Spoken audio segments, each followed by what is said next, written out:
ക്രിയാ ഗവേഷണ രീതിയുടെ action research രീതിയുടെ ആവിഷ്കർത്താവ് വളരെ ഇമ്പോർട്ടൻ്റ് ആണ്. ഹായ്, നമസ്കാരം. LPUP എക്സാമിലും HSA എക്സാമിലും കേറ്ററ്റ് എക്സാമിലും ഒക്കെ നിങ്ങൾക്ക് ഏറ്റവും ഇമ്പോർട്ടൻ്റ് ആയിട്ട് ഇപ്പോൾ കേറ്ററ്റിൻ്റെയൊക്കെ ഏത് കാറ്റഗറി എടുത്ത് നോക്കിയാലും 1 ആയിക്കോട്ടെ, 2 ആയിക്കോട്ടെ, 3 ആയിക്കോട്ടെ, 4 ആയിക്കോട്ടെ, എല്ലാത്തിലും കോമൺ ആയിട്ടുള്ളൊരു ടോപ്പിക് ഉണ്ട്. നമ്മുടെ സൈക്കോളജിയിലെ ചില പ്രധാനപ്പെട്ട മെത്തേഡ്സ്, അതുമായിട്ട് ബന്ധപ്പെട്ട ചോദ്യങ്ങളുണ്ട്. എൻട്രിയുടെ ഭാഗമായിട്ട് ചോദ്യപ്പെട്ടി എന്ന് പറയുന്ന ഒരു പ്രോസസ്സ് നമ്മൾ ചെയ്യുന്നുണ്ടായിരുന്നു LPUP കോഴ്സിലൊക്കെ. അതിൽ ഒരുപാട് ക്വസ്റ്റ്യൻസ്, ഏതാണ്ട് ആയിരക്കണക്കിന് ക്വസ്റ്റ്യൻസ്, ആയിരങ്ങളൊന്നും അല്ല കേട്ടോ, 10,000 ക്വസ്റ്റ്യൻ ലക്ഷ്യം വെച്ചാണ് അത് മൂവ് ചെയ്ത്. ഒരുപാട് ക്വസ്റ്റ്യൻസ്, എണ്ണം പറ്റാത്തത്ര ക്വസ്റ്റ്യൻസ് അതിനകത്തുണ്ട്. അതിലേറ്റവും പ്രധാനമായിട്ടുള്ളൊരു ഏരിയ ആയിരുന്നു, നമ്മൾ ക്വസ്റ്റ്യൻ ഡിസ്കസ് ചെയ്ത ഒരു ഏരിയ ആയിരുന്നു ഈ മെത്തേഡ്സ് ഇൻ സൈക്കോളജി എന്ന് പറയുന്നത്. ഇനി വരുന്ന LPUP എക്സാമിനും അതുപോലെ ഇനി വരുന്ന കേറ്ററ്റ് എക്സാമുകൾക്കും നിങ്ങൾക്ക് ഒരുപോലെ പ്രയോജനകരമാക്കാൻ പറ്റുന്ന പ്രധാനപ്പെട്ട ഒന്നാണ് ഇന്ന് നമ്മൾ ഡിസ്കസ് ചെയ്യാൻ പോകുന്ന ഈ ടോപ്പിക്ക്. അപ്പോൾ സൈക്കോളജിയിലെ പ്രധാനപ്പെട്ട മെത്തേഡ്സുമായിട്ട് ബന്ധപ്പെട്ടുകൊണ്ടുള്ള ക്വസ്റ്റ്യൻസും അതിൻ്റെ വിശദീകരണങ്ങളുമാണ് ഇന്നത്തെ ഈ ഒരു വീഡിയോയിൽ ഡിസ്കസ് ചെയ്യുക. ഒന്നാമത്തെ ചോദ്യം നോക്കൂ, കുട്ടിയുടെ യഥാർത്ഥ പ്രശ്നം കണ്ടെത്താൻ നടത്തുന്ന അഭിമുഖം ഏതാണ്? അപ്പോൾ ഒന്നാമത്തെ ഒരു മെത്തേഡ് എന്ന് പറയുന്ന അഭിമുഖമാണ്. അഭിമുഖത്തിലൂടെ നമുക്ക് പലപ്പോഴും പല ഇൻഫർമേഷൻസും മറ്റുള്ളവരിൽ നിന്ന് കളക്ട് ചെയ്യാൻ പറ്റും. ഇപ്പോൾ കുട്ടിയുടെയൊക്കെ കേസിലാണെങ്കിൽ നമുക്ക് ചെയ്യാൻ പറ്റും.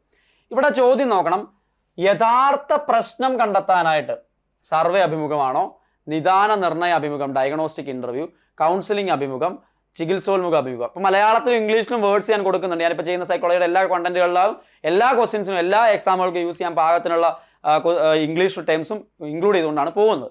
ഓക്കെ, നിങ്ങൾ ഫീഡ്ബാക്സ് തീർച്ചയായിട്ടും പറയണം, നിങ്ങൾക്ക് യൂസ്ഫുൾ ആവുന്നുണ്ടോ എന്ന് പറയണം. എന്നിട്ട് വേണം നമുക്ക് മുമ്പോട്ട് കൂടുതൽ മെച്ചപ്പെട്ട ക്ലാസ്സുകളിലൂടെ വരാനായിട്ട്. അപ്പോൾ ഇവിടെ യഥാർത്ഥ പ്രശ്നം കണ്ടെത്താൻ സർവേകളിലൂടെ പറ്റുമോ, അതോ കൗൺസിലിംഗ് ആണോ, ചികിത്സോന്മുഖ അഭിമുഖമാണോ? നമുക്ക് പലപ്പോഴും കൺഫ്യൂഷൻ ഉണ്ടാകാൻ സാധ്യതയുള്ള ഒരു ക്വസ്റ്റ്യൻ ആയതുകൊണ്ട് തന്നെയാണ് ഒന്നാമത് ക്വസ്റ്റ്യൻ ആയിട്ട് സിമ്പിൾ ആണെന്ന് തോന്നും, ബട്ട് ഇതിൽ ഓപ്ഷൻ നോക്കുമ്പോൾ കൺഫ്യൂഷൻ വരും. കാരണം ഇപ്പോൾ സർവേ നടത്തിയാൽ പ്രശ്നം കണ്ടെത്താമായിരിക്കാം അല്ലേ. നിദാന നിർണയം, ഡയഗ്നോസ്റ്റിക് ഇൻ്റർവ്യൂ, ഡയഗ്നോസ്റ്റിക് ടെസ്റ്റ് ഒക്കെ നടത്താറുണ്ട്. കൗൺസിലിംഗ് അഭിമുഖം, ഒരു കുട്ടിയുടെ പ്രശ്നം മനസ്സിലാക്കാനല്ലേ അവന് കൗൺസിലിംഗ് കൊടുക്കുന്നത്, പ്രശ്നം മനസ്സിലാക്കിയിട്ട് പരിഹാരം കൂടി കൊടുക്കുമല്ലേ, അല്ലെങ്കിൽ അവൻ്റെ മനസ്സ് ഉള്ളറിയാനല്ലേ, അങ്ങനെ ചിന്തിക്കാം. ചികിത്സോന്മുഖ അഭിമുഖം, അപ്പോൾ യഥാർത്ഥ പ്രശ്നത്തിൽ തെറാപ്യൂട്ടിക്കൽ സാധനവും വരുന്നില്ലേ എന്നൊക്കെ ചിന്തിക്കാം. പക്ഷെ ഒരു ഉത്തരം ഉണ്ടാവുള്ളൂ. കേറ്ററ്റിലായിക്കോട്ടെ LPUP-ലായിക്കോട്ടെ ഇങ്ങനത്തെ ചോദ്യങ്ങൾ പലപ്പോഴും നമ്മളെ കുഴപ്പിക്കാറുണ്ട്. ഇവിടുത്തെ ഉത്തരം നിദാന നിർണയ അഭിമുഖമാണ്, ഡയഗ്നോസ്റ്റിക് ഇൻ്റർവ്യൂ ആണ്. അതെങ്ങനെ വന്നു എന്നല്ലേ ഇപ്പം മനസ്സിൽ വന്നത്? എങ്ങനെ വന്നു എന്ന് നമുക്ക് നോക്കാം. എങ്ങനെ വന്നു എന്ന് ചോദിച്ചാൽ, സർവേ അഭിമുഖത്തിൽ എന്താ ഉദ്ദേശം? പൊതുവായ വിവരങ്ങൾ ശേഖരിക്കുക, ഒരു സിസ്റ്റത്തിലെ പൊതുവായിട്ടുള്ള വിവരങ്ങൾ ശേഖരിക്കുക എന്നുള്ളതാണ് സർവേ ഇൻ്റർവ്യൂവിൽ നമ്മൾ ചെയ്യുന്നത്. വലിയൊരു ജനസംഖ്യയിൽ നിന്നുള്ള അഭിപ്രായങ്ങൾ, ശീലങ്ങൾ, പ്രശ്നങ്ങൾ എന്നിവ മനസ്സിലാക്കാനായിട്ട് ഈ ഒരു മെത്തേഡ് നമുക്ക് ഉപയോഗിക്കാം. ഒരു സ്കൂളിലെ കുട്ടികളുടെ പഠനശീലങ്ങളെക്കുറിച്ചുള്ള അഭിപ്രായങ്ങൾ ശേഖരിക്കുക. അപ്പം മൊത്തത്തിലുള്ള പൊതുവായ വിവരങ്ങൾക്കാണ് ഇത് ഉപയോഗിക്കുക. അപ്പോൾ അത് ഓർത്തിരുന്ന പൊതുവായ വിവരങ്ങൾ എന്ന വാക്ക് സർവേ അഭിമുഖമായിട്ട് ബന്ധപ്പെട്ടാണ്. നിദാന നിർണയ അഭിമുഖം, കുട്ടികളുടെ യഥാർത്ഥ മാനസിക പ്രശ്നം കണ്ടെത്തുക. അപ്പോൾ ഡയഗ്നോസ്റ്റിക് ഇൻ്റർവ്യൂവിലൂടെ യഥാർത്ഥ മാനസിക പ്രശ്നം കണ്ടെത്തുക എന്നുള്ളതാണ് ലക്ഷ്യം. ഓരോ ഇൻ്റർവ്യൂവിനും ഓരോ ലക്ഷ്യമുണ്ട്. ആ ലക്ഷ്യം വെച്ച് ആ ക്വസ്റ്റ്യൻ വന്ന് ഇനിയും ചോദിക്കാം. ഡയഗ്നോസ്റ്റിക് ഇൻ്റർവ്യൂവിനകത്ത് എങ്ങനെയാണ് യഥാർത്ഥ മാനസിക പ്രശ്നം കണ്ടെത്താൻ ഉപയോഗിക്കാം? ഒരു രോഗം, മാനസിക അവസ്ഥ അല്ലെങ്കിൽ അപ്രാകൃത പെരുമാറ്റം നിർണ്ണയിക്കൽ ഉപയോഗിക്കുന്ന രീതിയായിട്ട് നമുക്ക് നിദാന നിർണയ അഭിമുഖത്തെ, ഡയഗ്നോസ്റ്റിക് ഇൻ്റർവ്യൂവിനെ കാണാനായിട്ട് സാധിക്കുന്നുള്ളതാണ്. ഇനി കൗൺസിലിംഗ് അഭിമുഖത്തിൽ അപ്പോൾ എന്തായിരിക്കും? കുട്ടിക്ക് തൻ്റെ പ്രശ്നങ്ങൾ തുറന്നു പറയാൻ സഹായിക്കുന്നു. പ്രശ്നങ്ങൾ തുറന്നു പറയാൻ സഹായിക്കുന്ന ഇടമാണ് കൗൺസിലിംഗ് ഇൻ്റർവ്യൂ. മറ്റേതെന്തായിരുന്നു ഒന്ന് നോക്കിയാൽ വ്യത്യാസം കണ്ടോ? യഥാർത്ഥ മാനസിക പ്രശ്നം കണ്ടെത്താൻ ഡയഗ്നോസ്റ്റിക് ഇൻ്റർവ്യൂ, പ്രശ്നങ്ങളെ തുറന്നു പറയാൻ സഹായിക്കുന്ന കൗൺസിലിംഗ് അഭിമുഖം. അത് എടുത്ത് ആ പോയിന്റ് നോക്കി പഠിക്കണം. വളരെ മൈന്യൂട്ട് വ്യത്യാസമേ ഉള്ളൂ, തെറ്റിക്കാനുള്ള സാധ്യത വളരെ കൂടുതലുമാണ്. ഇനി പ്രശ്ന പരിഹാരത്തിനായി കൂട്ടായ്മയിൽ ചർച്ച ചെയ്യപ്പെടുന്നു. അതുപോലെ തന്നെ ഈ പറയുന്ന കൗൺസിലിംഗ് ഇൻ്റർവ്യൂവിലൊക്കെ നമ്മൾ സൊല്യൂഷൻ പരസ്പരം സംസാരിച്ച് കണ്ടെത്തുകയാണ് ചെയ്യുന്നത്. പരീക്ഷാ ഭീതിയുള്ള കുട്ടിക്ക് ആശ്വാസം നൽകാനും അതിൻ്റെ കാരണം തിരിച്ചറിയാനും നടത്തുന്ന അഭിമുഖം ഇത്തരത്തിൽ കൗൺസിലിംഗ് അഭിമുഖത്തിന് ഉദാഹരണമായിട്ട് നമുക്ക് കാണാനായിട്ട് സാധിക്കും. ചികിത്സോന്മുഖ അഭിമുഖത്തിൽ എന്താ ചെയ്യുന്നത്? ചികിത്സ കൊടുക്കാനായിട്ട്. അപ്പോൾ അത്രയും വലിയ സീരിയസ് ഇഷ്യൂ ആണെങ്കിൽ ചികിത്സ കൊടുക്കാൻ വേണ്ടിയിട്ടാണ് ആ ഇൻ്റർവ്യൂ നടത്തുന്നത്. കുട്ടിയുടെ മാനസിക ആരോഗ്യത്തിൽ അവനത് ഇപ്പോൾ അതിൻ്റെ ചികിത്സാഗതി നിശ്ചയിക്കുന്നതിനായി നടത്തുന്ന ആഴത്തിലുള്ള അഭിമുഖമാണ് ഈ രീതിയിലുള്ള ചികിത്സോന്മുഖ അഭിമുഖം എന്ന് പറയുന്നത്. തീവ്രമായ മാനസിക സംഘർഷം അനുഭവിക്കുന്ന കുട്ടിയുമായി നടത്തുന്ന നിർദ്ദേശാത്മക സംഭാഷണമാണ് ചികിത്സയ്ക്ക് വേണ്ടി. അപ്പോൾ മാനസിക പ്രശ്നങ്ങളുടെ ഉള്ള ചികിത്സ ഉണ്ടല്ലോ, അതിനു വേണ്ടിയിട്ടാണ് ആ ഇൻ്റർവ്യൂ നടത്തുന്നത്, മനസ്സിലാക്കാം. അടുത്ത് നോക്കൂ, ചോദ്യങ്ങൾ നേരത്തെ തയ്യാറാക്കി വേണ്ട മുന്നൊരുക്കത്തോടെ നടത്തുന്ന അഭിമുഖം. അപ്പോൾ അഭിമുഖം ഇൻ്റർവ്യൂ ആണ് നമ്മുടെ ആദ്യത്തെ ഫോക്കസ്. അതിൽ ചോദ്യങ്ങൾ നേരത്തെ തയ്യാറാക്കി വേണ്ട മുന്നൊരുക്കത്തോടെ നടത്തുന്ന അഭിമുഖം ആസൂത്രിതമായ അഭിമുഖം, ആസൂത്രിതമല്ലാത്ത അഭിമുഖം, അർദ്ധ ആസൂത്രിതമായ അഭിമുഖം ഇവയൊന്നുമല്ല. നേരത്തെ പ്ലാൻ ചെയ്തിട്ടുണ്ടെങ്കിൽ അതെന്തായിരിക്കും? ആസൂത്രിത അഭിമുഖമായിരിക്കും. സിമ്പിൾ അല്ലേ? പ്ലാൻഡ് ആയിട്ടുള്ള പ്ലാൻഡ് ഇന്റർവ്യൂ ആണ്. അപ്പൊ അങ്ങനെയാണെങ്കിൽ ബാക്കി നോക്കാം. അൺസ്ട്രക്ചേർഡ് ഇന്റർവ്യൂ ആണ്. അൺസ്ട്രക്ചേർഡ് ഇന്റർവ്യൂ എന്ന് പറഞ്ഞാൽ ആസൂത്രിതമല്ലാത്ത അഭിമുഖമാണ്. ചോദ്യങ്ങൾ മുൻകൂട്ടി തയ്യാറാക്കിയിരിക്കില്ല, സ്വാഭാവികമായ രീതിയിൽ സംഭാഷണം വയ്ക്കുന്നു. നമ്മൾ രണ്ടുപേരും വന്നിരിക്കുന്നു, അവിടെ ആ സ്പോണ്ടേനിയസ് ആയിട്ടുണ്ടാവുന്ന നമ്മളുടെ കോൺവെർസേഷനകത്തു നിന്നുള്ള ചോദ്യങ്ങളിലൂടെ തന്നെ കടന്നു പോകും. നേരത്തെ പ്ലാൻ ചെയ്തിട്ടില്ല. അങ്ങനെയുള്ളതാണ് അൺസ്ട്രക്ചേർഡ് ഇന്റർവ്യൂ എന്ന് പറയുന്നത്. അർദ്ധ ആസൂത്രിത അഭിമുഖം, സെമി സ്ട്രക്ചേർഡ് ഇന്റർവ്യൂ എന്ന് പറഞ്ഞാൽ ചില ചോദ്യങ്ങളൊക്കെ മുൻകൂട്ടി തയ്യാറാക്കിയിരിക്കും, പക്ഷേ അതനുസരിച്ചല്ല മുഴുവൻ അഭിമുഖം നടക്കുന്നത്. അപ്പം സാഹചര്യത്തിനനുസരിച്ച് വേണ്ട രീതിയിൽ ചോദ്യങ്ങളെ മാറ്റുന്നു. അത് കറക്റ്റ് സ്ട്രക്ചേർഡ് ആയിട്ടല്ല. പ്ലാൻ ഉണ്ട്, എന്നാലും കൃത്യമായ ആ രീതിയിൽ തന്നെ പോകണമെന്നൊന്നും നിർബന്ധമില്ല. അതാണ് അൺസ്ട്രക്ചേർഡ് ഇന്റർവ്യൂ അഥവാ അർദ്ധ ആസൂത്രിത അഭിമുഖം എന്ന് പറയുന്നത്. സോ നമുക്ക് അടുത്ത ചോദ്യത്തിലേക്ക് ഒന്ന് പോവാം. നമ്മൾ അഭിമുഖം എന്ന് പറയുന്ന രീതി കണ്ടു. ഇനി നമുക്ക് JL മൊറീനോ എന്ന് പറയുന്ന ആള്, ആ പേര് നോട്ട് ചെയ്യണം, ഇമ്പോർട്ടൻ്റ് ആണ്. JL മൊറീനോ, താഴെ തന്നിരിക്കുന്നതിൽ ഏത് മനഃശാസ്ത്ര ഉപാധിയാണ് JL മൊറീനോ അവതരിപ്പിച്ചത്? ക്ലിനിക്കൽ രീതിയാണോ, അഭിമുഖമാണോ, സർവേ രീതിയാണോ, സാമൂഹിക ബന്ധ പരിശോധനയാണോ, സോഷ്യോമെട്രിക് ടെക്നിക്കാണോ? ഇമ്പോർട്ടൻ്റാ. JL മൊറീനോ എന്ന് പറയുന്ന പേര് കാണുമ്പോൾ തന്നെ B.Edഉം D.Edഉം പഠിച്ച ഒരാളും ഈ പരിപാടി മറക്കത്തില്ല. ഏതാ? സാമൂഹ്യ ബന്ധ പരിശോധന അഥവാ സോഷ്യോമെട്രിക് ടെക്നിക്ക്. നമ്മൾ ഒരു ക്ലാസ്സിലെ ആ ഗ്രൂപ്പുകളൊക്കെ എങ്ങനെയാണ് ഫോം ചെയ്തിരിക്കുന്നത്, അവിടെ സ്റ്റാറും ക്ലിക്കും അല്ലേ, ദ്വന്ദ്ങ്ങൾ വളരെ ഇമ്പോർട്ടൻ്റ് ആയിട്ട് പഠിക്കുന്ന, ഓരോ ടൈമും പഠിക്കണം. സോഷ്യോമെട്രിയിലെ ഏതാണെന്ന് നോക്കാം. മെത്തേഡാണ്, ഇമ്പോർട്ടൻറ്റ് മെത്തേഡാണ്. സോഷ്യോഗ്രാം ക്രിയേറ്റ് ചെയ്യുന്ന സമയത്ത് കൂടുതൽ വ്യക്തികളാൽ നിർദ്ദേശിക്കപ്പെട്ട ആളുകളെ വിളിക്കുന്ന പേര്. ഇപ്പോൾ ഒരുപാട് പേര് അയാളെ ചെയ്തിട്ടുണ്ടെങ്കിൽ അത് ദ്വന്ദ്വമാണോ, ട്വിൻസ് ആണോ, താരമാണോ, സ്റ്റാഴ്സ് ആണോ, ക്ലിക്കുകളാണോ, ഗ്യാങ്ങുകളാണോ, ഏകാഗികളാണോ, ഐസൊലേറ്റഡ് ആണോ? ഒരുപാട് പേരാൽ നിർദ്ദേശിക്കപ്പെട്ട ആളെ സ്റ്റാഴ്സ് അഥവാ താരങ്ങൾ എന്നാണ് വിളിക്കുക. സ്റ്റാഴ്സ് അഥവാ താരങ്ങൾ എന്നാണ് വിളിക്കുക. സോഷ്യോഗ്രാമിൽ കൂടുതൽ വ്യക്തികളാൽ നിർദ്ദേശിക്കപ്പെട്ട ആളുകളെ നമുക്ക് താരങ്ങൾ എന്ന് വിളിക്കാം, സ്റ്റാഴ്സ് എന്ന് വിളിക്കാം. അങ്ങനെയാണെങ്കിൽ ഓരോന്നും എന്താണെന്നറിയണ്ടേ? കൂടുതൽ വ്യക്തികളാൽ നിർദ്ദേശിക്കപ്പെട്ട ആളുകൾ സ്റ്റാഴ്സ് എന്ന് വിളിക്കും. ഇപ്പം ഞാൻ കുറേ നമ്പർ കൊടുത്തു, 1 2 3 4 5 6 എന്ന് പറഞ്ഞിട്ട് ഒരുപാട് പേരുടെ, ഒരു 30 പേരുടെ ക്ലാസ് റൂമിൽ ഓരോരുത്തർക്ക് ഓരോ നമ്പർ കൊടുത്തു. അതിൽ അഞ്ചാമനെ നോക്കൂ, അഞ്ചാമനെ ഈ 10ഉം 3ഉം 8ഉം ഒക്കെ നിർദ്ദേശിച്ച ഒരാളാണ്. അപ്പോൾ ഒരുപാട് പേര് ഇയാളെ നിർദ്ദേശിച്ചിട്ടുണ്ടെങ്കിൽ അവൻ ആരാ? അവൻ സ്റ്റാറാ. നോക്കിയ സ്റ്റാർ എന്ന് വിളിക്കാം. ഇനി ഇവിടെ നോക്കിക്കേ, ഈ 1ഉം 4ഉം പരസ്പരം, 1ഉം 4ഉം ഇവിടെ 1ആണേ, 1ഉം 4ഉം പരസ്പരം അങ്ങോട്ടും ഇങ്ങോട്ടും അവർ നിർദ്ദേശിച്ചു. അങ്ങനെയുള്ളവരാണ് ട്വിൻസ് എന്ന് വിളിക്കുക, ദ്വന്ദ്ങ്ങൾ എന്ന് വിളിക്കുക, ട്വിൻസ് എന്ന് വിളിക്കുക. ഇവിടെ നോക്കും, 3 പേര് അങ്ങോട്ടും പരസ്പരം അങ്ങനെ പിടിച്ചോണ്ടിരിക്കുക. നോക്കിയേ, ക്രമ നമ്പർ 2 6നെയും ക്രമ നമ്പർ 6 9നെയും 9 2നെയും നിർദ്ദേശിക്കുന്നു. അപ്പൊ ഇങ്ങനെ 3 പേര് ചേർന്നിട്ടൊരു ട്രയാങ്കിൾ പോലെ ക്രിയേറ്റ് ചെയ്തിരിക്കുകയാണ് അല്ലേ. അങ്ങനെ 3 പേര് ചേർന്ന് ആ രീതിയിൽ വരുന്നതിനാണ് ക്ലിക്കുകൾ എന്ന് വിളിക്കുക. അപ്പോൾ ക്ലിക്കുകൾ, ട്വിൻസ്, സ്റ്റാർ, മനസ്സിലായല്ലോ? ഇമ്പോർട്ടൻ്റ് ആണ്, മറക്കണ്ട. ഇനി ഒരുപാട് പേര് ചേർന്ന ഒരു വലിയ ഏരിയ വരികയാണെങ്കിൽ, അതായത് വളരെ കൂടുതൽ അംഗങ്ങൾ ഒരു ചങ്ങല പോലെ നിർദ്ദേശിക്കപ്പെടുകയാണെങ്കിൽ അതിനെയാണ് ഗ്യാങ്ങുകൾ എന്ന് വിളിക്കുന്നത്. 3-4 ടേംസ് ഉണ്ട് അവിടെ പഠിക്കാൻ. ഗ്യാങ്, ട്വിൻസ്, ക്ലിക്ക്, അതേപോലെ ഏതാ? സ്റ്റാർ. ഇമ്പോർട്ടൻ്റ് ആയിട്ട് പഠിച്ചു വയ്ക്കുക. ആരെയും നിർദ്ദേശിക്കാതെയും ആരാലും നിർദ്ദേശിക്കപ്പെടാതെയും ഒറ്റയ്ക്കിരിക്കുന്നവനാണ് ഐസൊലേറ്റ്സ്, ഏകാഗികൾ. ഓർത്തിരിക്കാമല്ലോ, ഇമ്പോർട്ടൻ്റ് ആണ്. ഓരോരുത്തരും ആരാണെന്ന് ഓർത്തിരിക്കണം. JL മൊറീനോനെ മറക്കരുത്.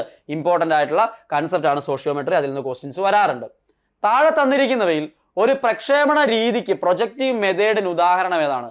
തീമാറ്റിക് അപ്പർസെപ്ഷൻ ടെസ്റ്റ്, റോഷാക്ക് മഷിയൊപ്പ് പരീക്ഷ, ചിൽഡ്രൻസ് അപ്പർസെപ്ഷൻ ടെസ്റ്റ്, ഇവയെല്ലാം. TAT റോഷാക്ക് ഇങ്ക്ബ്ലോ ടെസ്റ്റ്, CAT കാറ്റ്. അപ്പോൾ ഇതിൽ ഏതാണ് പ്രക്ഷേപണം, പ്രൊജക്റ്റീവ് മെത്തേഡ്? പ്രക്ഷേപണ രീതി എന്ന് പറഞ്ഞാൽ നിങ്ങളുടെ ഉള്ളിലിരിക്കുന്ന സാധനങ്ങളെയൊക്കെ ഒന്ന് മനസ്സിലാക്കാനായിട്ട് ഏതെങ്കിലും മെത്തേഡ് ഉപയോഗിച്ചുകൊണ്ട് അത് പുറത്തേക്ക് കൊണ്ടുവരാനുള്ള ഒരു പരിപാടി. അതാണ് പ്രൊജക്റ്റീവ് മെത്തേഡ് എന്ന് പറയുന്നത്. ഇവയെല്ലാം അതിനകത്ത് വരുന്ന തീമാറ്റിക് അപ്പർസെപ്ഷൻ ആയിക്കോട്ടെ, റോഷാക്ക് ഇങ്ക്ബ്ലോ ടെസ്റ്റ് ആയിക്കോട്ടെ, ചിൽഡ്രൻസ് അപ്പർസെപ്ഷൻ ടെസ്റ്റ് ആയിക്കോട്ടെ, ഇതൊക്കെ ഇതിനകത്ത് വരുന്നത്. പല മെത്തേഡ്സ് ഉണ്ട് കേട്ടോ. ഇപ്പോൾ റോഷാക്ക് ഇങ്ക്ബ്ലോ ടെസ്റ്റ് എന്ന് പറയുന്നതിനകത്ത്, റോഷാക്ക് സിനിമയ്ക്കകത്തൊക്കെ അദ്ദേഹത്തിൻ്റെ പേരാണ് ഉപയോഗിച്ചിരിക്കുന്നത്. നിങ്ങൾ ഒരു മഷിയൊക്കെ വെച്ചിട്ട് ഉണ്ടാക്കിയിരിക്കുന്ന കുറേ പടങ്ങൾ, ചിത്രങ്ങൾ കാണിച്ചിട്ട് നിങ്ങളുടെ ഉള്ളിലുള്ള സാധനത്തെ പ്രൊജക്റ്റ് ചെയ്ത് കാണിക്കാനായിട്ട് ശ്രമിക്കുകയാണ്. അപ്പോൾ നിങ്ങൾ ഇൻ്റർപ്രറ്റ് ചെയ്യും ആ പടത്തെ. ഇതിനകത്ത് എന്താ നിങ്ങൾക്ക് മനസ്സിലാകുന്ന ചോദിക്കുമ്പോൾ നിങ്ങളുടെ മനസ്സിലിരിക്കുന്ന സാധനമായിരിക്കും നിങ്ങൾ പറയുന്നത്. ഈ പറയുന്ന എല്ലാ രീതികളിലും ഇതേ പല എന്തെങ്കിലുമൊക്കെ കാര്യങ്ങൾ ഉപയോഗിക്കുന്നുണ്ടാവും. ചിൽഡ്രൻസ് അപ്പർസെപ്ഷൻ ടെസ്റ്റ് എന്ന് പറഞ്ഞാൽ കുട്ടികളെ മനസ്സിലാക്കാൻ വേണ്ടിയിട്ടാണ്, കുട്ടികളുടെ മനസ്സിലെ കാര്യങ്ങളൊക്കെ മനസ്സിലാക്കാൻ വേണ്ടിയിട്ടാണ്. ഇതെല്ലാം പ്രൊജക്റ്റീവ് ടെസ്റ്റുകൾക്ക് ഉദാഹരണമാണ്, ക്വസ്റ്റ്യൻ ആയിട്ട് ചോദിക്കാറുണ്ട്. അപ്പോൾ അസ്വാഭാവികമായ ഒരു പെരുമാറ്റ സവിശേഷതകളുള്ള വ്യക്തികളുടെ സവിശേഷ സ്വഭാവത്തെയും അബോധ മനസ്സിലുള്ള അടിച്ചമർത്തപ്പെട്ട വികാരങ്ങളെയും മനസ്സിലാക്കുന്നതിനും അപഗ്രഥിക്കുന്നതിനുമാണ് പ്രക്ഷേപണ രീതികൾ ഉപയോഗപ്പെടുന്നത്. ഉള്ളിന്റെ ഉള്ളിൽ കടക്കുന്ന കാര്യങ്ങളെ മനസ്സിലാക്കാനായിട്ട്. ഇപ്പൊ മണിച്ചിത്രത്താഴ് സിനിമയ്ക്കകത്ത് ശോഭനേനെ മനസ്സിലാക്കാനായിട്ട് ലാലേട്ടൻ കുറച്ച് പരിപാടി ചെയ്യുന്നുണ്ട്. എന്താ, നമ്മുടെ ചിലങ്കയൊക്കെ എടുത്ത് കാണിച്ചിട്ട് തർക്കിക്കുന്നുണ്ട് അല്ലേ, ഇത് ഇത്രയും പഴക്കമൊന്നുമില്ല, ഇത് പറ്റീരാണ് എന്നൊക്കെ പറഞ്ഞിട്ട് തർക്കിക്കുന്നുണ്ട്. അപ്പൊ ശോഭന ഭയങ്കരമായിട്ട് വയലന്റ് ആവുന്നുണ്ട്. പ്രൊജക്ഷൻ. സംഭവം മനസ്സിലായല്ലോ. മനസ്സിലിരിക്കുന്ന സാധനങ്ങളെ പുറത്തേക്ക് കൊണ്ടുവരാനായിട്ട് ടെസ്റ്റ് ചെയ്യുന്ന പരിപാടി, അത് തന്നെയാണ് പ്രൊജക്റ്റീവ് മെത്തേഡ്സ്. അങ്ങനത്തെ കുറച്ച് മെത്തേഡ്സ് ആണ് നിങ്ങളിപ്പോൾ കണ്ടത്. അപ്പോൾ ഏറ്റവും നല്ല എക്സാമ്പിളാണ് മണിച്ചിത്രത്താഴിലെ ആ ഒരു സീൻ എന്ന് പറയുന്നത്. അതിൽ റോഷാക്ക് മഷിയോ പരീക്ഷ ഉണ്ട്, തീമാറ്റിക് അപ്രസെപ്ഷൻ ടെസ്റ്റ് ഉണ്ട്, ചിൽഡ്രൻസ് അപ്രസെപ്ഷൻ ടെസ്റ്റ് ഉണ്ട്, പദ സഹചരത്വ പരീക്ഷ വേർഡ് അസോസിയേഷൻ ടെസ്റ്റ് ഉണ്ട്, വാക്യ പൂരണ പരീക്ഷ സെന്റൻസ് കംപ്ലീഷൻ ടെസ്റ്റ് ഉണ്ട്. ഇതെല്ലാം പ്രൊജക്റ്റീവ് മെത്തേഡ്സിന് ഉദാഹരണമായിട്ട് പഠിക്കേണ്ടതാണ്. ഇമ്പോർട്ടൻ്റ് ആണ്. ഇതിൽ നിന്ന് ക്വസ്റ്റ്യൻസ് വരാറുണ്ട്. ഏറ്റവും പ്രധാനമായിട്ടും ഓർത്തിരിക്കാവുന്നതാണ്. കുട്ടികളിൽ ഉണ്ടാകുന്ന അവിചാരിതമായ പ്രതികരണങ്ങളും സവിശേഷ സംഭവങ്ങളും രേഖപ്പെടുത്തി വെക്കുന്ന റെക്കോർഡ്. പ്രത്യേക അവിചാരിതമായിട്ടുണ്ടാകുന്ന കാര്യങ്ങളും ഇമ്പോർട്ടൻ്റ് ആയിട്ടുള്ള സവിശേഷ സന്ദർഭങ്ങളും രേഖപ്പെടുത്തി വെക്കാൻ ഉപാഖ്യാന രേഖയാണോ, സഞ്ചിത രേഖയാണോ, ചെക്ക് ലിസ്റ്റ് ആണോ, റേറ്റിംഗ് സ്കെയിലാണോ, ഏതാണ് ഉപയോഗപ്പെടുത്തുന്നത്? തീർച്ചയായിട്ടും അവിടെ രണ്ടെണ്ണം തമ്മിൽ മാറിപ്പോവാം. ഉപാഖ്യാനവും സഞ്ചിതവും മാറണ്ട, അത് ഉപാഖ്യാനമാണ്, അനക്ഡോട്ടൽ റെക്കോർഡാണ്. പ്രത്യേകം കാര്യങ്ങൾ ഇത് ആവർത്തിച്ച് ക്വസ്റ്റ്യൻ ചോദിക്കുന്നതാണ് കേട്ടോ. ഒരാളുടെ ഒരു നൃത്തത്തിൽ പ്രത്യേകമായിട്ട് കഴിവുള്ള ഒരാളെ കുറിച്ച് നൃത്തത്തിന്റെ കാര്യങ്ങൾ മാത്രം നോട്ട് ചെയ്ത് വെക്കുകയാണെങ്കിൽ അത് ആ കാര്യം മാത്രം, അത് ഉപാഖ്യാനമാണ്, അനക്ഡോട്ടലാണ്. സ്പോർട്സിൽ പ്രത്യേകത കഴിവുള്ള ആളെ സ്പോർട്സിന്റെ കാര്യങ്ങൾ മാത്രം രേഖപ്പെടുത്തി വെക്കുന്നത്, ചില പ്രത്യേക കാര്യങ്ങൾ മാത്രം രേഖപ്പെടുത്തി വെക്കുന്നുണ്ടെങ്കിൽ അത് ഉപാഖ്യാന രേഖ അഥവാ അനക്ഡോട്ടൽ റെക്കോർഡ്. അനക്ഡോട്ടലിന്റെ ആണ് മലയാളമാണ് ഉപാഖ്യാന രേഖ കേട്ടോ. ദെൻ ക്യുമുലേറ്റീവ് റെക്കോർഡ് എന്ന് പറയുമ്പോൾ അയാളെക്കുറിച്ചുള്ള A to Z കാര്യങ്ങൾ, അയാളുടെ അക്കാഡമിക് പെർഫോമൻസ്, അയാളുടെ സ്വഭാവം, അയാളുടെ ബാക്ക്ഗ്രൗണ്ട്, അയാളുടെ എല്ലാ കാര്യങ്ങളും എന്നിവിടെ ഉണ്ടാവും, സഞ്ചിത രേഖയിൽ ഉണ്ടാവും. ക്യുമുലേറ്റീവ് റെക്കോർഡ്സിൽ എല്ലാ കാര്യങ്ങളും ഉണ്ടാവും. അവിടെ അവിചാരിതമെന്നും സവിശേഷമെന്നും ഒക്കെ വേണമെങ്കിൽ അത് ഉപാഖ്യാന രേഖയാണ്, മറക്കണ്ട. അങ്ങനെയാണ് സഞ്ചിത രേഖ എന്താണെന്ന് അവിടെ പറഞ്ഞിട്ടുണ്ട്. ഒരു കുട്ടിയെ വ്യക്തമായി അറിയാനും പഠിക്കാനും ആദ്യകാലം മുതലുള്ള തുടർച്ചയായ സൂക്ഷ്മമായ വിവരങ്ങൾ അനിവാര്യമാണ്. ഈ രീതിയിൽ തുടർച്ചയായ വിവരങ്ങൾ ശേഖരിച്ച് രേഖപ്പെടുത്തുന്ന സമഗ്രമായ ഒരു റെക്കോർഡാണ് ക്യുമുലേറ്റീവ് റെക്കോർഡ് എന്ന് പറയുന്നത്. കാര്യശേഷി, മാനസിക പക്വത, പഠന നേട്ടം, സാമൂഹ്യ ബോധം, മൂല്യബോധം, വൈകാരിക വികാസം, ആരോഗ്യസ്ഥിതി, പാഠ്യേതര താല്പര്യങ്ങൾ, സാമൂഹിക പശ്ചാത്തലം, മെച്ചപ്പെടൽ സാധ്യതകൾ തുടങ്ങിയ ഒട്ടേറെ വിവരങ്ങൾ സഞ്ചിത രേഖയിൽ ഉണ്ടായിരിക്കും എന്നുകൂടി നമുക്ക് കാണാനായിട്ട് സാധിക്കും. ഉപാഖ്യാന രേഖ, അനക്ഡോട്ടൽ റെക്കോർഡ്, കുട്ടികളിൽ ഉണ്ടാകുന്ന അവിചാരിതമായ പ്രതികരണങ്ങളും സവിശേഷ സംഭവങ്ങളും രേഖപ്പെടുത്തി വെക്കുന്ന റെക്കോർഡാണ് ഉപാഖ്യാന രേഖ. ആകസ്മികമായ പ്രതികരണങ്ങളും സവിശേഷ സംഭവങ്ങളും അപ്പപ്പോൾ രേഖപ്പെടുത്തി വെക്കുന്നത് കുട്ടിയുടെ വ്യക്തിത്വ വിശേഷങ്ങളിലേക്ക് വെളിച്ചം വീശുന്നു. പേര്, സംഭവവിവരണം, സംഭവവ്യാഖ്യാനം തുടങ്ങിയ രേഖപ്പെടുത്തുന്നതിനുള്ള കോളങ്ങൾ ഈ റെക്കോർഡിൽ ഉണ്ടായിരിക്കും. അനക്ഡോട്ടൽ റെക്കോർഡും ക്യുമുലേറ്റീവ് റെക്കോർഡും തമ്മിലുള്ള ഡിഫറൻസ് ഇമ്പോർട്ടൻ്റ് ആയിട്ട് പഠിച്ചു. ക്വസ്റ്റ്യൻസ് ആവർത്തിക്കാറുള്ള ഏരിയയാണ്, മറക്കണ്ട. ചെക്ക് ലിസ്റ്റ്, വ്യക്തിത്വ സവിശേഷതകളെക്കുറിച്ചുള്ള വിവരങ്ങൾ ലളിതമായി ശേഖരിക്കുന്നതിനുള്ള ഉപാധിയാണ് ചെക്ക് ലിസ്റ്റ് എന്ന് പറയുന്നത്. ഒരേ സമയത്ത് ഒന്നിലധികം പേരുടെ വിവരങ്ങൾ ശേഖരിക്കാനുള്ള സാധ്യത ചെക്ക് ലിസ്റ്റിന്റെ പ്രത്യേകതയാണ്. ഇതുണ്ടോ, ഇതില്ല എന്നൊക്കെ പറഞ്ഞ് ടിക്ക് ഇടാനുള്ള അവസരം കൊടുക്കും. അതാണ് ചെക്ക് ലിസ്റ്റിനകത്ത് ചെയ്യുന്നത്. മറ്റൊരു പ്രധാനപ്പെട്ട മെത്തേഡാണ്, ഇമ്പോർട്ടൻ്റ് ആയിട്ട് ഓർത്തിരിക്കുക. കണ്ടെത്താൻ ഉദ്ദേശിക്കുന്ന സവിശേഷതയുടെ വിവിധ മാനങ്ങൾ ഉൾക്കൊള്ളുന്ന പ്രസ്താവനകൾ ഉണ്ടാക്കി അവ ഉണ്ട് അല്ലെങ്കിൽ ഇല്ല എന്ന് കണ്ടെത്തുന്നു. യെസ് ഓർ നോ ടിക്ക് ഇടാനുള്ള അവസരം, അതാണ് ചെക്ക് ലിസ്റ്റ്. നിങ്ങളൊരു ടൂറിന് പോകുന്നതിന് മുമ്പ് അല്ലെങ്കിൽ നിങ്ങൾ എവിടെയെങ്കിലും യാത്ര പോകുന്നതിന് മുമ്പ് ഇതുണ്ടോ, ഇത് എടുത്തിട്ടുണ്ടോ, ഇത് എടുത്തിട്ടില്ല എന്നുള്ളൊരു ചെക്ക് ലിസ്റ്റ് തയ്യാറാക്കാറുണ്ട് ചിലർ. നല്ല സ്വഭാവമാണ്, അത് ചെക്ക് ലിസ്റ്റാണ്. അത് സിമ്പിളായിട്ട് പറഞ്ഞാൽ അത് തന്നെയാണ് ചെക്ക് ലിസ്റ്റ്. വസ്തുക്കൾ എത്രത്തോളം പ്രകടമാണ്, വസ്തുതകൾ എത്രത്തോളം പ്രകടമല്ല എന്നതിലൂടെ കണ്ടെത്തുവാൻ കഴിയില്ല. ഇത് ഇമ്പോർട്ടൻറ്റ് പോയിന്റ് ആണ് കേട്ടോ. ചെക്ക് ലിസ്റ്റിലൂടെ ഒരു വസ്തുത ഉണ്ട് ഇല്ല എന്ന് മനസ്സിലാക്കാം, പക്ഷെ അതിന്റെ തീവ്രത, അത് എത്ര അളവിലുണ്ട് എന്ന് മനസ്സിലാക്കാൻ ചെക്ക് ലിസ്റ്റിലൂടെ സാധിക്കില്ല. ഏറ്റവും ഇമ്പോർട്ടൻ്റ് ആയിട്ടുള്ള കൺസെപ്റ്റ് ആണ്, മറക്കണ്ട, പ്രധാനപ്പെട്ടതാണ്. Thurstone scale, 11 point scale, 5 point scale, 6 point scale, 9 point scale. Thurstone scale ഒരു സ്കെയിൽ അല്ലേ, എന്തോ സ്കെയിൽ, എന്ത് സ്കെയിലാ പഠിക്കണം. മറ്റൊരു പ്രധാനപ്പെട്ട മെത്തേഡാ, അറിയണം. അതിലേതാ? 11 പോയിന്റ് സ്കെയിലാണ്. ജസ്റ്റ് ഒന്ന് മനസ്സിലാക്കിയിരുന്നു. തേഴ്സ്റ്റൺ സ്കെയിൽ എന്താ സാധനം എന്ന് പറഞ്ഞാൽ റേറ്റിംഗ് സ്കെയിലാട്ടോ. റേറ്റിംഗ് സ്കെയിലിൽ ഒരുപാട് എണ്ണം ഉണ്ട്. അതിലൊരെണ്ണമാണ് തേഴ്സ്റ്റൺ സ്കെയിൽ എന്ന് പറയുന്നത്. ഒരു സാഹചര്യത്തെക്കുറിച്ചോ വസ്തുതയെക്കുറിച്ചോ സ്വഭാവ സവിശേഷതകളെക്കുറിച്ചോ ഉള്ള വിലയിരുത്തലിന്റെ പ്രകാശനമാണ് ഇതിലുള്ളത്. ചെക്ക് ലിസ്റ്റിൽ നിന്നുള്ള വ്യത്യസ്തമായ റേറ്റിംഗ് സ്കെയിലിൽ നിരീക്ഷിക്കപ്പെടുന്ന വ്യവഹാരത്തിന്റെ പ്രത്യേകതകൾ എത്ര അളവിലും തീവ്രതയിലും ഉണ്ട് എന്ന് നമുക്ക് മാനദണ്ഡങ്ങളുടെ അടിസ്ഥാനത്തിൽ രേഖപ്പെടുത്താൻ പറ്റും. അപ്പൊ ചെക്ക് ലിസ്റ്റിൽ നിന്ന് വ്യത്യസ്തമായിട്ട് റേറ്റിംഗ് സ്കെയിലിൽ എന്താ നിരീക്ഷിക്കപ്പെടുന്ന വ്യവഹാരത്തിന്റെ പ്രത്യേകതകൾ എത്ര അളവിലുണ്ടെന്ന് കണക്കാക്കാൻ പറ്റും. ഉണ്ടോ ഇല്ല എന്ന് മാത്രമല്ല, എത്ര അളവിൽ ഉണ്ട് എന്ന് മനസ്സിലാക്കാനായിട്ട് നമുക്ക് റേറ്റിംഗ് സ്കെയിലിലൂടെ റേറ്റിംഗ് 5, 4, 3 എന്നൊക്കെ പറഞ്ഞ് റേറ്റിംഗ് കൊടുക്കും. 5 പോയിന്റ് ഉണ്ട്, 11 സ്കെയിൽ ഉണ്ട്, 9 പോയിന്റ് എന്നൊക്കെ പറഞ്ഞ് പല റേറ്റിംഗിലുണ്ട്. അതിൽ എത്ര അളവിലുണ്ട് എന്ന് നിങ്ങൾക്ക് മനസ്സിലാക്കാനായിട്ട് സാധിക്കും. എൻ്റെ ക്ലാസ് മികച്ചതായിരുന്നോ എന്ന് നിങ്ങളോട് ചോദിക്കുമ്പോൾ നിങ്ങൾ 1 star, 2 star, 3 star, 4 star, 5 star കൊടുക്കും. വളരെ മോശം ക്ലാസ് വരുവാണെങ്കിൽ 1 സ്റ്റാറിലേ കൊടുക്കുള്ളൂ. അത്യാവശ്യം നല്ല ക്ലാസ് ആണെങ്കിൽ 3 സ്റ്റാറിലും കൊടുക്കില്ലേ? നല്ല അടിപൊളി ക്ലാസ് ആണെങ്കിൽ 5 സ്റ്റാറും കൊടുക്കില്ലേ? നിങ്ങൾ തരുന്നതനുസരിച്ചിട്ടല്ലേ നമ്മൾ മിച്ചപ്പെടുത്തുന്നത്. അത് തന്നെയാണ് റേറ്റിംഗ് സ്കെയിൽ എന്ന് പറയുന്നതിനകത്തും വരുന്ന കൺസെപ്റ്റ്. ഓർത്തിരിക്കാം. 3 മുതൽ 11 വരെ റേറ്റിംഗ് തരത്തിലുള്ള വിവിധ റേറ്റിംഗ് സ്കെയിലുകൾ ഉണ്ട് എന്ന് പറഞ്ഞു. ലിക്കഡ് സ്കെയിൽ ഓർത്തിരുന്നോ, 5 പോയിന്റ് റേറ്റിംഗ് ആണ്. തേഴ്സ്റ്റൺ സ്കെയിൽ 11 പോയിന്റ് റേറ്റിംഗ് ആണ്. ചില പ്രസിദ്ധ റേറ്റിംഗ് സ്കെയിലുകൾക്ക് ഉദാഹരണമാണ്. ടെക്സ്റ്റ് ബുക്കുകളിൽ പറഞ്ഞിട്ടുള്ള വാല്യൂ ആയതുകൊണ്ടാണ് 11 പോയിന്റിന് തേഴ്സ്റ്റണും ലിക്കഡ് സ്കെയിൽ 5 പോയിന്റ് റേറ്റിംഗും ഓർത്തിരിക്കുക.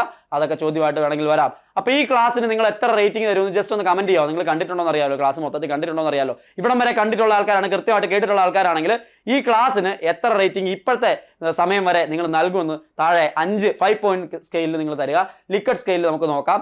5 പോയിന്റ് റേറ്റിംഗ് ആണ്. അതിൽ 5 ഔട്ട് ഓഫ് 5 ആണോ, 4 ഔട്ട് ഓഫ് 5 ആണോ, 3 ഔട്ട് ഓഫ് 5 ആണോ, 2 ആണോ, 1 ആണോ എന്ന് നിങ്ങൾ തന്നെ പറയുക. ഓക്കെ, ജസ്റ്റ് ഒരു രസമല്ലേ, എത്രത്തോളം പേര് കണ്ടിട്ടുണ്ടെന്ന് എനിക്ക് മനസ്സിലാക്കാമല്ലോ. എന്നിട്ട് വേണം ഇനി ഇതുപോലത്തെ വീഡിയോ ചെയ്യണോ വേണ്ടോ എന്നൊക്കെ തീരുമാനിക്കാനായിട്ട്. തീർച്ചയായിട്ടും നിങ്ങൾ ചെയ്യുമെന്ന് ഞാൻ വിചാരിക്കുകയാണ്. ഓക്കെ, അങ്ങനെയാണെങ്കിൽ അടുത്ത് ഒരു പ്രത്യേക കേസിൻ്റെ ആഴത്തിലുള്ള പഠനത്തിനാണ് ഡാഷിൽ ഊന്നൽ നൽകുന്നത്. കേസ് സ്റ്റഡി, ക്രിയാഗവേഷണം, സഞ്ചിത രേഖ, ചെക്ക് ലിസ്റ്റ്. ഒരു പ്രത്യേക കേസിൻ്റെ അവിടെ തന്നെ കിടപ്പുണ്ടെന്നേ. ഒരാളെ കുറിച്ച് വളരെ ഡെപ്തിൽ പഠിക്കാനായിട്ട്, വളരെ ഡീറ്റെയിൽ ആയിട്ട് പഠിക്കാനായിട്ട് നമുക്ക് ഏത് ഉപയോഗിക്കാം? കേസ് സ്റ്റഡി ഉപയോഗിക്കാം. ഒരു കേസിന്റെ ആഴത്തിലുള്ള പഠനം, ആഴത്തിൽ നിന്ന് ചോദിക്കുമ്പോൾ ക്രിയാഗവേഷണമല്ല, സഞ്ചിത രേഖയല്ല, ചെക്ക് ലിസ്റ്റ് അല്ല, പിന്നെ ഏതാ എടുത്തു പറയുന്നുണ്ട് അവിടെ? കേസ് സ്റ്റഡിയാണ്. കേസിനെ കുറിച്ചുള്ള ആഴത്തിലുള്ള പഠനം കേസ് സ്റ്റഡിയാണ്. കേസ് സ്റ്റഡി ഉപയോഗിച്ചുകൊണ്ട് നമുക്കൊരു ഇൻസ്റ്റിറ്റ്യൂഷനെ കുറിച്ചോ ഒരു വ്യക്തിയെക്കുറിച്ചൊക്കെ വളരെ വിശദമായിട്ട് പഠിക്കാനായിട്ട് പറ്റും. ക്രിയാഗവേഷണ രീതിയുടെ, ആക്ഷൻ റിസർച്ച് രീതിയുടെ ആവിഷ്കർത്താവ് വളരെ ഇമ്പോർട്ടൻ്റ് ആണ്. ആരാണ്? ആട്ലർ ആണോ, യുങ് ആണോ, ഫ്രോയിഡ് ആണോ, സ്റ്റീഫൻ എം കോറി ആണോ? ക്രിയാഗവേഷണം എന്നുള്ള പേര് കാണുമ്പോഴേ സ്റ്റീഫൻ എം കോറിയെ ഓർമ്മ വരണം. ഇമ്പോർട്ടൻ്റ് ആണ്. സ്റ്റീഫൻ എം കോറിയാണ് ശരിയായിട്ടുള്ള ആൻസർ ആയിട്ട് അവിടെ വരിക. കേസ് സ്റ്റഡി എന്ന് പറയുമ്പോൾ ഒരു വ്യക്തിയുടെ പ്രശ്നങ്ങളെ സംബന്ധിച്ച് ലഭ്യമായ സ്രോതസ്സുകളിൽ നിന്ന് വിവിധ രീതിയിൽ വിവരങ്ങൾ ശേഖരിച്ച് സമഗ്രമായി പഠിക്കുന്ന രീതിയാണ് കേസ് സ്റ്റഡി എന്ന് നമ്മൾ പറയുന്നത്. ക്ലിനിക്കൽ സൈക്കോളജി, വിദ്യാഭ്യാസ മനഃശാസ്ത്രം, വൈജ്ഞാനിക മനഃശാസ്ത്രം, തൊഴിൽ മനഃശാസ്ത്രം തുടങ്ങിയ മേഖലകളിലെല്ലാം കേസ് സ്റ്റഡിയെക്കുറിച്ച് വളരെ ഡീറ്റെയിൽ ആയിട്ട് നമ്മൾ ഉപയോഗിക്കുന്നുണ്ട്. ഒരു പ്രത്യേക കേസിന്റെ ആഴത്തിലുള്ള പഠനത്തിലാണ് ഇവിടെ ഊന്നൽ നൽകുന്നത്. കേസ് സ്റ്റഡിക്കായി തിരഞ്ഞെടുക്കുന്ന വ്യക്തി, ഗ്രൂപ്പ് അല്ലെങ്കിൽ സ്ഥാപനം അതിസൂക്ഷ്മമായി അപഗ്രഥിക്കപ്പെടുന്നു. ഒട്ടേറെ പഠന രീതികളെ പ്രയോജനപ്പെടുത്തുന്ന കേസ് സ്റ്റഡിക്ക് ഹോളിസ്റ്റിക് സമീപനമാണുള്ളത്. ഒരുപാട് കാര്യങ്ങൾ ഇതിനകത്ത് തന്നെ കേസ് സ്റ്റഡി തന്നെ ഇന്റർവ്യൂ നടത്താറുണ്ട്, അല്ലെങ്കിൽ ഒബ്സർവേഷൻ നടത്താറുണ്ട്. അങ്ങനെ പല രീതി കേസ് സ്റ്റഡി തന്നെ, റേറ്റിംഗ് സ്കെയിൽ, സർവേ, ഇതൊക്കെ ഉപയോഗിക്കാം കേസ് സ്റ്റഡിക്ക് വേണ്ടിയിട്ട്. ഒരുപാട് സാധനങ്ങൾ ഉപയോഗിക്കുന്നതുകൊണ്ട് തന്നെ ഒരു ഹോളിസ്റ്റിക് രീതിയാണ്, ഒരുപാട് സമയം എടുത്ത് ചെയ്യുന്ന രീതിയാണ് കേസ് സ്റ്റഡി എന്ന് പറയുന്നത്. ഇമ്പോർട്ടൻ്റ് ആയിട്ട് ഓർത്തിരിക്കാം. ശരിയായ പ്രശ്ന വിശകലനത്തിൽ നിന്ന് പ്രശ്ന പരിഹാരത്തിലേക്ക് എത്താൻ കഴിയുമെന്നത് ഇതിൻ്റെ ഒരു മേന്മയായിട്ടും കാണാനായിട്ട് സാധിക്കും. സ്റ്റീഫൻ എം കോറി ഇൻട്രൊഡ്യൂസ് ചെയ്ത ആക്ഷൻ റിസർച്ച് അഥവാ ക്രിയാ ഗവേഷണത്തിൻ്റെ പ്രത്യേകത എന്താണ്? വളരെ ഇമ്പോർട്ടൻ്റ് ആയിട്ട് സാധാരണ നടത്തുന്ന ഗവേഷണങ്ങളുടെ വലിയ സാങ്കേതിക പ്രശ്നങ്ങളോ അല്ലെങ്കിൽ നിബന്ധനകളോ അല്ലെങ്കിൽ റെസ്ട്രിക്റ്റഡ് ആയിട്ട് ഇപ്പോൾ ഒരു റിസർച്ച് നടത്തുന്നു എന്ന് പറയുമ്പോൾ ഭയങ്കര റിജിഡ് ആയിട്ട്, ഭയങ്കര പ്ലാൻഡ് ആയിട്ട്, ഭയങ്കര എഫേർട്ട് എടുത്തല്ലേ ചെയ്യുന്നത്. അത്രയൊന്നും എഫേർട്ട് ഇല്ലാതെ ചെയ്യാൻ പറ്റുന്നതാണ് ആക്ഷൻ റിസർച്ച് എന്ന് പറയുന്നത്. ഒരു ക്ലാസ് റൂമിൽ ഒക്കെ ചെയ്യാൻ പറ്റുന്ന, പെട്ടെന്നുണ്ടാകുന്ന പ്രശ്നങ്ങൾക്കുള്ള സൊല്യൂഷൻസ് കാണാൻ ഒരു ഗവേഷകന്റെ വൈദഗ്ധ്യത്തോടുകൂടി ഒരു അധ്യാപകൻ നടത്തുന്ന, ക്ലാസ് റൂമിൽ നടത്തുന്ന ആക്ഷൻ റിസർച്ചാണ്. എന്താണ്? ഒരു ഉപദേശകനും വേണ്ട, ഇതിന് ഗൈഡിന്റെ ആവശ്യമില്ലാതെ നടത്തുന്നതാണ് ആക്ഷൻ റിസർച്ച്. പ്രശ്നങ്ങളെ മുഖാമുഖം നേരിടുന്ന അധ്യാപകൻ അവയ്ക്ക് അടിസ്ഥാനമായ കാരണങ്ങളെ ഗവേഷകന്റെ വീക്ഷണഗതിയോടെ ശാസ്ത്രീയമായി ശേഖരിച്ച് അപഗ്രഥിച്ച് വിലയിരുത്തി നിഗമനങ്ങളിലേക്ക് എത്തുകയും അപ്പോൾ അനുയോജ്യമായ പരിഹാര മാർഗങ്ങൾ കണ്ടെത്തി പ്രയോഗിക്കുകയും ചെയ്യുന്നതാണ് ആക്ഷൻ റിസർച്ച്. ഇപ്പൊ പെട്ടെന്നൊരു പ്രശ്നം ഉണ്ടാവുന്നു, അതിൽ വളരെ സ്കിൽഫുൾ ആയിട്ടൊരു ഗവേഷകന്റെ അതേ ആ രീതിയിൽ നിന്നുകൊണ്ട് അതിന്റെ പ്രശ്നം പഠിച്ചിട്ട് അതിനൊരു സൊല്യൂഷൻ അപ്പം തന്നെ ഉണ്ടാക്കി കൊടുക്കുന്നു അധ്യാപകൻ. എങ്കിൽ അത് എന്ത് മെത്തേഡാ? അത് ആക്ഷൻ റിസർച്ച് ആണ്. ആരാണ് ഇൻട്രൊഡ്യൂസ് ചെയ്തത്? സ്റ്റീഫൻ എം കോറിയാണ്. എല്ലാ എക്സാമുകളിലും ആവർത്തിക്കുന്ന കൺസെപ്റ്റുകളാണ് നമ്മൾ ഈ പറഞ്ഞതെല്ലാം. ഞാൻ നേരത്തെ പറഞ്ഞ പോലെ ഈ ക്ലാസ് നിങ്ങൾക്ക് യൂസ്ഫുൾ ആയോ എന്ന് നിങ്ങൾ സ്റ്റാർ ഇട്ട് റേറ്റ് ചെയ്ത് തരുമെന്ന പ്രതീക്ഷയോടുകൂടി ഇതിൻ്റെ എന്തൊക്കെ കാര്യങ്ങൾ മെച്ചപ്പെടുത്തണമെന്ന് കൂടി നിങ്ങൾ പറയുകയാണെങ്കിൽ, ഇനി ഏതൊക്കെ ടോപ്പിക്കുകൾ ഇതുപോലെ ചെയ്യണം നിങ്ങൾ പറയുകയാണെങ്കിൽ, എല്ലാ എക്സാമുകൾക്കും യൂസ്ഫുൾ ആവുന്ന രീതിയിൽ LPUP ഉൾപ്പെടെയുള്ള അടുത്ത LPUP ലക്ഷ്യം വെച്ചുകൊണ്ട് ഏറ്റവും മികച്ച രീതിയിലുള്ള ക്ലാസ്സുകളുമായിട്ട്, കേറ്ററ്റിനൊക്കെ നിങ്ങൾക്ക് യൂസ്ഫുൾ ആവുന്ന ക്ലാസ്സുകളുമായിട്ട് വീണ്ടും കാണാം. എല്ലാ ആശംസകളും. നന്ദി.